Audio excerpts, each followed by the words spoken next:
अभी Oxford university ने research करके थोड़े महीने पहले यह बात बताई कि आप अगर भगवान के मंदिर में हम जब जाते हैं तब साष्टांग दंडवत प्रणाम करते हैं ना, अगर आप नित्य 5 साष्टांग दंडवत प्रणाम करें तो जीवन में कभी आपको ऑस्टियोपोरोसिस नहीं होगा। It is proved, scientifically proved, experimentally and clinically proved. ऐसी 1000 बातें मेरे पास है कि हमारे महान ऋषियों ने हमारे सच शास्त्र में जो बात लिखी है, it is absolutely scientifically true. तो ये श्रद्धा रखना, ये विश्वास रखना कि ये बात सही है, तो जीवन में आपको बहुत काम में आएगी ये सब बातें। तो कभी फंडामेंटल्स को प्रश्न मत पूछना, भगवान कहां है, किसने देखे। सी ये वर्ल्डली बातें हैं, is first seeing and then believing. जो दुनियावी बात है उसमें सिद्धांत क्या है? First seeing and then believing. भगवान की बातों में है first believe and then see. बात ही अलग है, तरीका ही अलग है। तो दुनियावी बात का तरीका वहां कैसे जुड़ पाओगे?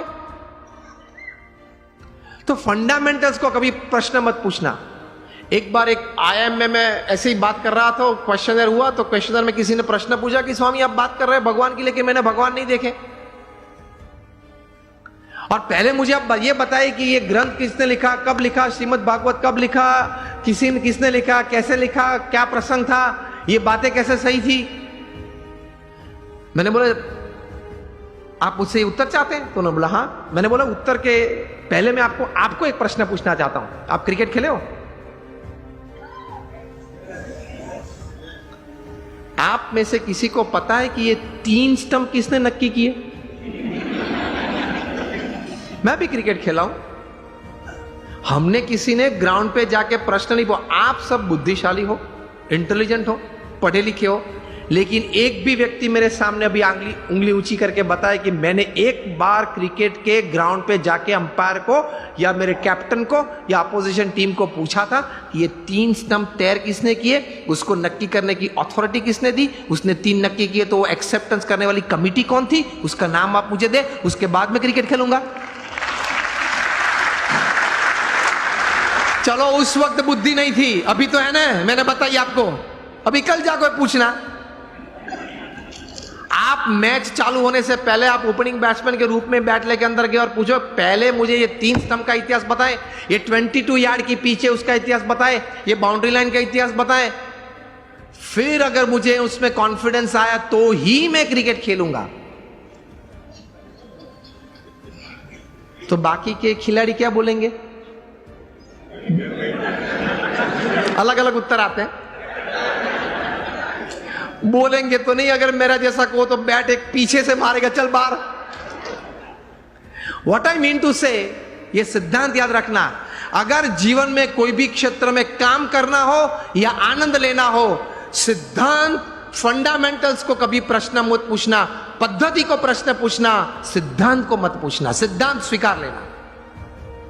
उसी तरह भगवान का आनंद, भगवान की शक्ति का आनंद और भगवान के कर्तव्य जीवन में अगर महसूस करना है तो उनके अस्तित्व के बारे में कभी प्रश्न पूछना नहीं, पूछना, स्वीकार लेना, चलते रहना आगे आगे आगे, आपको सब कुछ दिखेगा।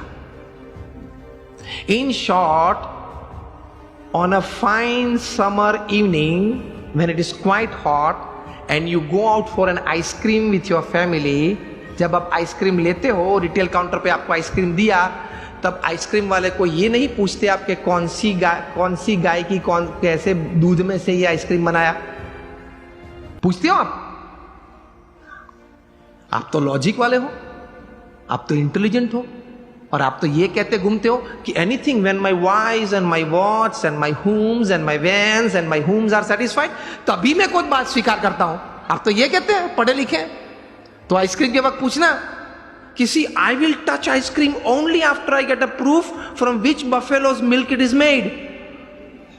ये तो कभी आपने पूछा नहीं। अगर पूछने रहते तो आइसक्रीम का आनंद नहीं ले सकते, हाँ या ना? पिघल जाएगा तो भी उत्तर नहीं मिलेगा। तो कभी बहुत इतिहास सिद्धांत की चिंता मत करना, स्वीकार के आगे चलना, तो आप जीवन में समृद्ध बन जाएंगे। कैसे महापुरुषों ने बहुत चिंतन करते करते ये अध्यात्म की सभी बातें बताई वो सही है, एक बार स्वीकार कर लेना, थोड़ा उस पथ पे चलना चालू करना, तो आपको आनंद भी आएगा, प्रतीति भी आएगी और प्रेरणाएं मिलती रहेगी। ये से आप समृद्ध बन सकते हैं।